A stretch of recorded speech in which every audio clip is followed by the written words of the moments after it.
Speaker, I will ask that all of my colleagues join me on the floor.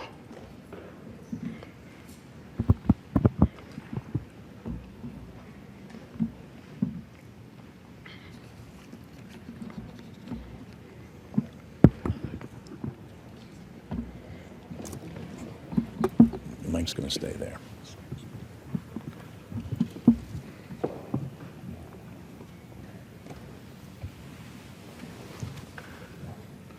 On occasion, Mr. Speaker, I have had what I call an executive session with myself. For months, even for years, through several sessions of Congress, I wondered what would bring this body to take action, what would finally make Congress do what is right, what is just, what the people of this country have been demanding, and what is long overdue. We have lost hundreds and thousands of innocent people to gun violence. Tiny little children, babies, students, and teachers, mothers and fathers, sisters and brothers, daughters and sons, friends and neighbors. And what has this body done? Mr. Speaker, nothing. Not one thing. We have turned a deaf ears. We have turned deaf ears to the blood of the innocent and the concern of our nation. We are blind to a crisis. Mr. Speaker, where is the heart of this body? Where is our soul? Where is our moral leadership? Where is our courage? Those who work on bipartisan solutions are pushed aside. Those who pursue common sense improvement are beaten down. Reason is criticized. Obstruction is praised. Newtown, Aurora, Charleston, Orlando.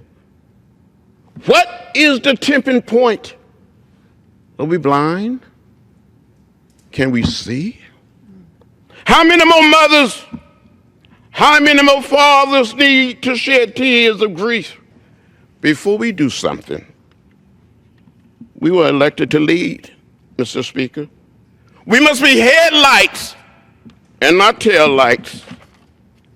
We cannot continue to stick our heads in the sand and ignore the reality of mass gun violence in our nation.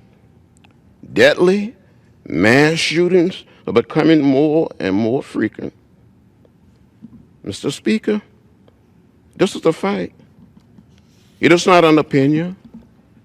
We must remove the blinders. The time for silence and patience is long gone.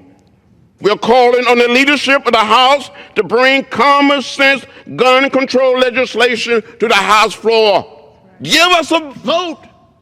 Let us vote. We came here to do our job. We came here to work. The American people demand an action. Do we have the courage? Do we have raw courage to make at least a down payment on ending gun violence in America? We can no longer wait. We can no longer be patient. So today we come to the well of the House to dramatize the need for action. Not next month, not next year, but now, today. Sometimes you have to do something out of the ordinary. Sometimes you have to make a way out of no way. We have been too quiet for too long. There comes a time when you have to say something, when you have to make a little noise. That's right. When you have to move your feet. This is the time. Now is the time to get in the way. The time to act is now. We will be silent No more. The time for silence is over. Thank you, Mr. Speaker. Chair recognizes the gentleman from Connecticut, Mr. Larson, for 2 minutes. Thank you, Mr. Speaker, and thank my colleagues and for all of America that's listening. You just heard the soul of the United States Congress speak. The soul of this nation cries out for a vote. We are gathered here on this floor today to accomplish a single goal. We ask our colleagues, our colleague from Georgia stood on that side to appeal to the better angels on that side of the aisle to provide us with the simple dignity that every American is calling for, a vote. And with that, I yield back to my colleague from Georgia. Thank you, Mr. Lawson. My friend, my brother, for yielding. Now is the time for us to find a way to dramatize it, to make it real. We have to occupy the floor of the House until there's action. Rise up, Democrats. Rise up, Americans. This cannot stand. We will occupy this floor. We will no longer be denied a right to vote. I yield to our majority whip and leader. We sit down. Gentleman's time has expired. Pursuant to clause So we can 12 stand- paren A of Rule 1, Chair declares the House in recess till the hour of 12 noon.